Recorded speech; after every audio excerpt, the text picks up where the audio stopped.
Alguma coisa te preocupa? Se não algo agora, certamente no passado ou no futuro. Isso porque se preocupar é um fenômeno humano universal, e também universal é o desconforto que uma preocupação pode gerar. Em algumas situações, os pensamentos de preocupação eles podem ser intrusivos, se repetir terrivelmente em nossa mente e ficarem grudados com a força de uma grande cola. Sendo algo tão desagradável, será possível se livrar dos pensamentos de preocupações? Me acompanhe até o final desse vídeo que você vai aprender 5 dicas e estratégias para vencer as preocupações e os seus pensamentos intrusivos.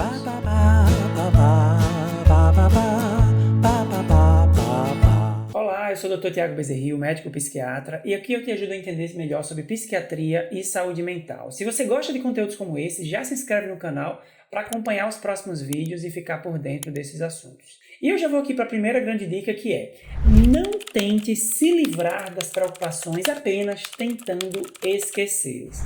E aqui é interessante porque, perceba, a ideia que é se eu esquecer das preocupações, eu não vou estar me livrando delas, e isso não é o que realmente importa, eu não estar sendo atingido pelas preocupações.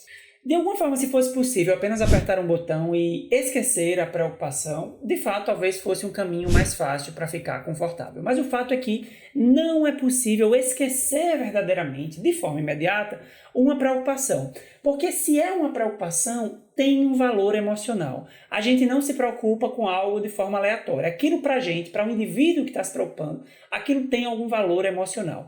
E aí, quando você tenta, na força bruta, tentar esquecer da preocupação, você pode ter 2 grandes fenômenos aqui. Ou você vai piorar seus pensamentos. Aqui é um princípio que eu já comentei em outros vídeos, de que quando você briga, quando você vai para a briga com um pensamento intrusivo, você sempre perde essa briga. E a segunda consequência é que você pode acabar indo por um caminho de comportamentos autodestrutivos. Muitas pessoas, numa tentativa de esquecer dos seus problemas, das preocupações, adquirem hábitos muito ruins, que vão de alguma forma gerar algum tipo de prejuízo, como por exemplo abusar de álcool, como buscar de forma excessiva alimentos muito calóricos, né, em fenômenos de compulsão alimentar, aumentando de peso, né, tendo uma série de problemas, como diversos outros comportamentos de risco e danosos que podem aparecer como uma compensação, como uma tentativa de esquecer as preocupações. Um dos casos clássicos que acontece com certa frequência é o indivíduo muito ansioso, com muitas preocupações, ele começa a ingerir álcool numa tentativa de esquecer, e o álcool de fato ele tem um efeito ansiolítico, mas ele acaba se tornando um dependente do álcool, acaba adquirindo o alcoolismo, né? Muitos alcoolistas, eles começaram a beber como forma de se automedicar para a ansiedade com álcool, e certamente é uma medicação que não é bem-vinda nesse caso. Em resumo, não é possível se livrar das preocupações de uma forma imediata, mas é possível evitar um sofrimento inadequado, exagerado, desproporcional àquela preocupação. Dica número 2, identifique os pensamentos associados às preocupações. E aqui um ponto de atenção é: não confunda o pensamento que está associado com a preocupação com o tema da preocupação. Porque, veja, se você está preocupado com algo, e eu vou te perguntar, tipo assim, por que com o que você está preocupado? Talvez seja fácil para você dizer para mim o tema. Eu estou preocupado com a questão financeira minha, eu estou preocupado com um problema de saúde meu, ou de alguém, né, alguém importante da minha família. Enfim, esse é o tema. Mas os pensamentos, eles falam muito mais do que o tema, né? Então, vou usar aqui um exemplo de um caso real. De um empresário, né? Ele era dono de uma empresa e ele estava muito preocupado com o desempenho da sua loja. Tá? Era uma empresa na loja, uma loja no setor de vestuário, e ele estava muito preocupado com o desempenho da sua loja. No passado, ele havia tomado algumas decisões inadequadas e quase havia quebrado. Decisões inadequadas em relação ao seu negócio, se alavancou e quase quebrou. E aí, quando perguntado sobre o motivo da sua preocupação, ele dizia: eu estou preocupado porque as vendas estão ruins, o faturamento está baixo, eu estou preocupado com isso. Então, esse é o tema da preocupação. Mas quando a gente foi ver os pensamentos, quando ele conseguiu identificar os pensamentos que aconteciam nos momentos em que ele se sentia mais preocupado, qual foi alguns dos pensamentos que apareceram. Vejam bem: se não melhorar o faturamento, eu vou quebrar. Quase quebrei no passado, agora vai ser pior. Não levo jeito para ser um bom empresário. Meu pai voltou para aquela mulher, o azar vai tomar conta. Então, esses pensamentos que foram identificados, e aí com o exercício que ele fez de registro, Ele aprendeu a fazer registro dos pensamentos, que é basicamente você escrever o seu pensamento no momento em que ele está, especialmente no momento que ele está acontecendo, né? Ou não muito depois. Esses registros identificaram esses pensamentos e vejam que isso traz muito mais informações sobre a natureza da preocupação dele. Não só o tema da preocupação, mas alguns detalhes que vão facilitar o trabalho, né? A estratégia de conseguir fazer uma ressignificação desse processo. Então, por que é importante realmente identificar os pensamentos? Isso tem a ver com a dica número 3, que é desafie os pensamentos entendendo a função deles.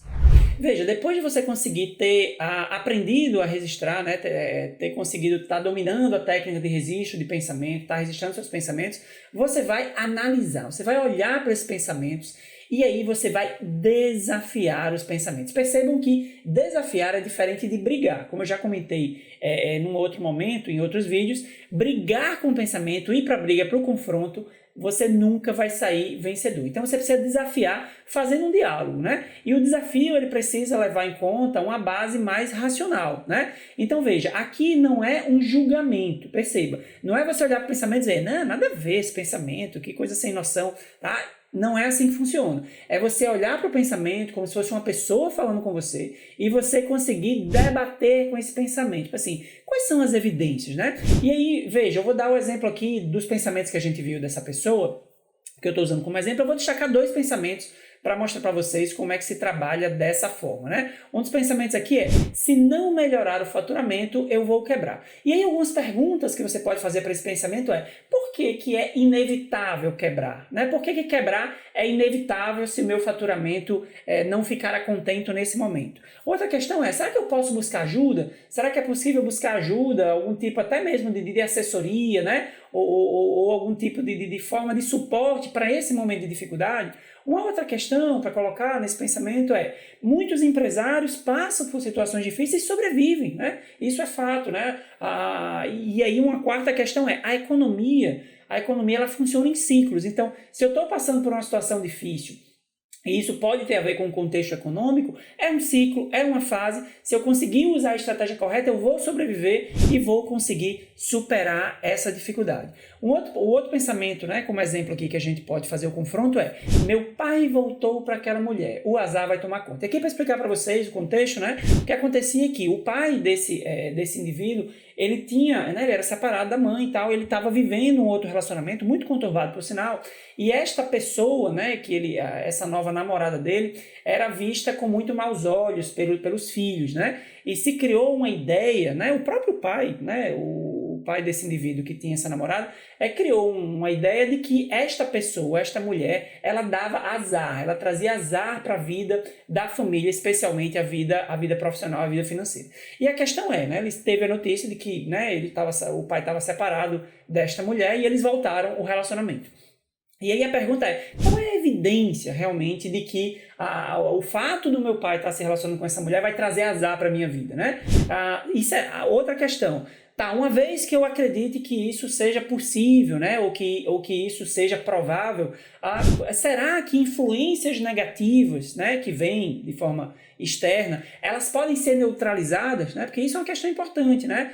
Se eu acredito que eu sou vítima ou que eu esteja sob influência de energias, de entidades, de azar, ou algo dessa natureza, será que tem algo que eu possa fazer para neutralizar esse processo? Né? E aí entra uma série de questões. Né? Um outro questionamento a este pensamento pode ser feito é, por que o azar vem para algumas pessoas da família e outras não? E aí, dando contexto para vocês, dentro dessa família, sim, né, se criou essa ideia de que essa mulher dava azar para a família, mas algumas pessoas aparentemente não eram atingidas por esse azar. Então, por quê? Então, por que eu tenho que ser atingido, né? E um irmão meu, por exemplo, não é atingido? Então, esses são questionamentos importantes para se fazer a esses pensamentos como forma de enfraquecê-los, né? Ou de relativizá-los. Porque assim, como eu comentei, não é como você apagar, não vale a pena você ir para a briga com o pensamento. Mas você precisa conseguir limitar a influência e o poder que esse pensamento tenha sobre as suas emoções. Porque os sentimentos desagradáveis relacionados a uma preocupação,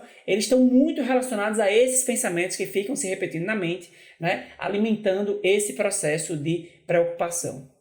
E você já teve alguma experiência como essa de debater, de questionar seus pensamentos? O que você está achando dessas dicas até agora? Escreve aqui nos comentários um pouco das suas experiências, né, para a gente conversar um pouco e debater como isso pode ser feito. Quarta dica, pratique atividades de atenção plena. O que é atenção plena? Tem se falado muito sobre esse termo, né? E isso aqui, atenção plena, envolve uma série de estratégias relacionadas a um ato mental de melhorar o foco no aqui e agora, né? Alguns colocam atenção plena como sinônimo de meditação, mas eu não vou usar essa palavra meditação até para não restringir o significado de um exercício de atenção plena. Existem várias formas de se praticar atenção plena, inclusive formas do dia a dia, né? Mas o princípio por trás disso aqui você precisa conseguir estar consciente na maior parte do tempo e estar tentando trazer o foco da sua mente para o aqui e o agora, para o presente, né? Então eu vou dar aqui uma dica, um pequeno roteiro de uma forma de você fazer um exercício de atenção plena em momentos de maior atenção dentro do seu dia, algo que pode levar apenas alguns minutos. Preste bem atenção. Primeiro, encontre um lugar calmo e tranquilo para sentar. Pode ser uma cadeira confortável, no chão ou com as pernas cruzadas, né? Segundo, você vai, nesse momento que você está confortavelmente sentado, você vai colocar as mãos sobre suas coxas ou no seu colo, fechar seus olhos e se concentrar na respiração. A respiração é um ponto-chave dos exercícios de atenção plena e essa técnica, né, assim, o princípio de você prestar mais atenção na sua respiração é muito poderoso como ansiolítico. Terceiro passo aqui inspire profundamente pelo nariz, prestando atenção ao ar que entra em seus pulmões. E aqui veja, já é o próprio exercício da atenção plena. Eu estou prestando atenção no que está acontecendo no aqui e agora. Quando eu presto atenção na minha respiração, é uma forma de focar no presente, porque a respiração é algo que está acontecendo no aqui e agora.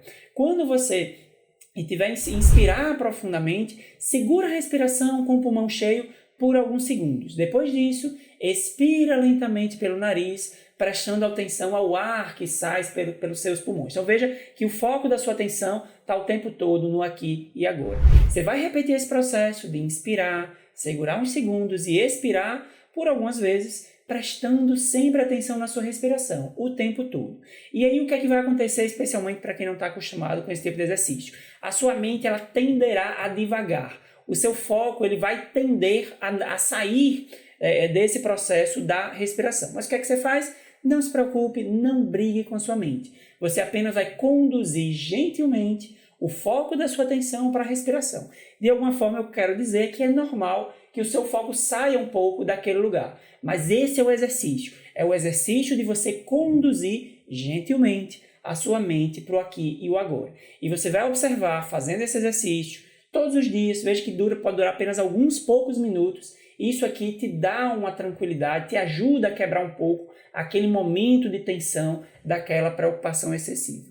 Quinta dica, faça algo saudável que te distrai, né? E aqui, essa dica tem muito a ver com a questão do foco mesmo, né? As preocupações, elas ganham corpo, elas ganham intensidade, elas ganham influência sobre as nossas emoções, quanto mais focado nelas estamos, né? Isso, se você parar para pensar, isso pode parecer algo simplório, mas esse mecanismo está envolvido em uma série de fenômenos relacionados a transtorno de humor e a transtorno de ansiedade. Então, é muito importante eu ter momentos realmente, especialmente quando eu sinto que eu estou tendo um baixo controle sobre aquele processo, dos pensamentos, das preocupações, eu conseguir parar naquele momento, dar um stop e conseguir fazer algo diferente, né? E algo diferente significa realmente se ocupar com algo, né? Então, algo que me dê algum tipo de prazer, mas que seja saudável. Estou fazendo esse contraponto, por quê? Porque se eu for, por exemplo, abusar de álcool, se eu for ter um ato de compulsão alimentar, é algo que pode me distrair, vai me tirar do foco das preocupações, só que vai ter os efeitos colaterais, né? Vai ter efeitos danosos. Não é esse o caminho. O caminho é você fazer algo que te dê algum prazer, que te dê algum relaxamento, mas que não seja danoso para a sua saúde. E aqui você pode fazer atividade física, conversar com alguém, buscar alguém, sair de casa, ler um livro, assistir um filme, enfim. É algo que você vai ter que ver o que é que funciona melhor para você dentro do seu sistema de motivação.